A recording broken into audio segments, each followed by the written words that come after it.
Hoje nós vamos ver conjuntos numéricos. Conjuntos numéricos. A história mostra que desde muito tempo o homem sempre teve a preocupação de contar objetos e registros numéricos, seja através de pedras, ossos, desenhos, dedos ou uma outra forma qualquer, em que se procura abstrair a natureza por meio de processos de determinação de quantidades. É essa procura pela abstração da natureza que foi fundamental para a evolução, não só da matemática, mas também dos conjuntos numéricos e de toda a ciência.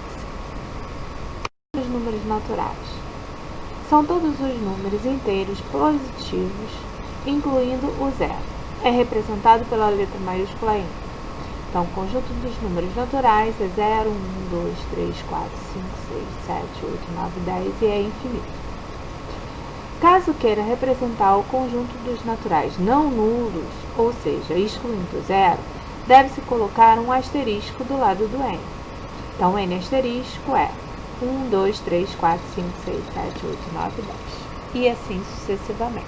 Esse conjunto é infinito.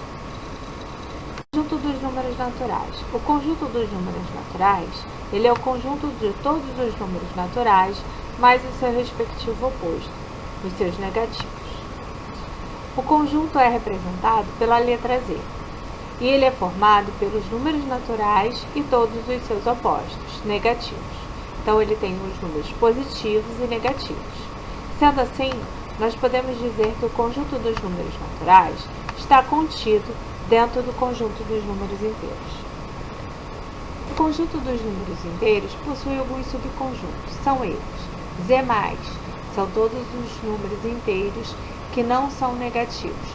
Logo, percebemos que esse conjunto é igual ao conjunto dos números naturais. Z- são todos os números inteiros que não são positivos. Z asterisco mais é o conjunto Z+, excluindo o zero. Z asterisco menos é o conjunto Z-, excluindo zero.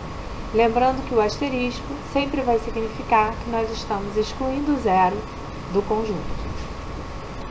Conjunto dos números racionais. Os números racionais são representados pela letra Q e representam todos os números em forma de fração A sobre B, tal que A e B pertencem a Z e B é diferente de zero. Todo número pode ser escrito de forma de fração.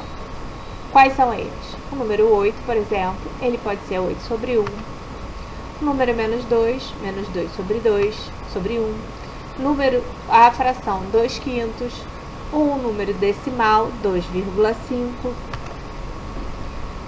A fração 1/3 ou a dízima periódica 0,3333. Raiz de 2, raiz de 4, que é 2, que também pode ser escrito em forma de fração. Sendo assim, todos os números naturais, inteiros, decimais finitos, dízimas periódicas e raízes exatas podem ser escritos em forma de fração. Logo, os naturais, os inteiros, os decimais, dízimas periódicas e raízes exatas são números racionais. Os números inteiros podem ser escritos em forma de fração, então eles também são racionais.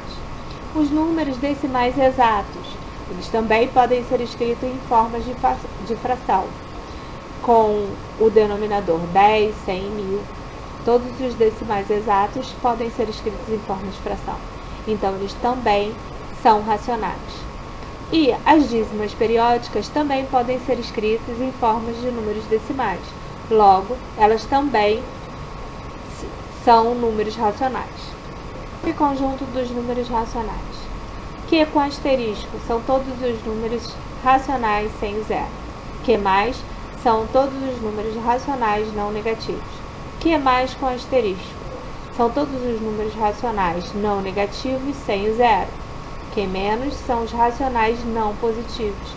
Q- com asterisco são todos os racionais não positivos sem o zero. Vamos então ver como fica. Tínhamos o conjunto dos números naturais, aumentamos para o conjunto dos números inteiros, que os naturais está contido dentro dos inteiros, e agora temos um conjunto maior, que é o conjunto dos números racionais. Sendo assim, os naturais está contido dentro do conjunto dos inteiros, que está contido dentro do conjunto dos racionais. Então, temos o conjunto dos naturais, conjunto dos inteiros e conjunto dos racionais. Agora, nós vamos estudar o conjunto dos números irracionais. Números irracionais, ele é formado pelos números decimais infinitos e não periódicos. Raiz de 2, por exemplo, raiz de 3, π, a constante de Euler, um número áureo. Assim, o conjunto dos números reais é formado por todos os conjuntos citados anteriormente, ou seja, é o conjunto dos naturais, inteiros, racionais e irracionais também. Ele é representado pela letra R. Bom, a aula de hoje ela é para revisar a questão dos conjuntos numéricos. Eu peço que vocês vejam a mesma matéria na apostila autorregulada, aula 1. A resolução está a seguir. Veja a resolução somente após fazer os exercícios. Um abraço, fiquem com Deus.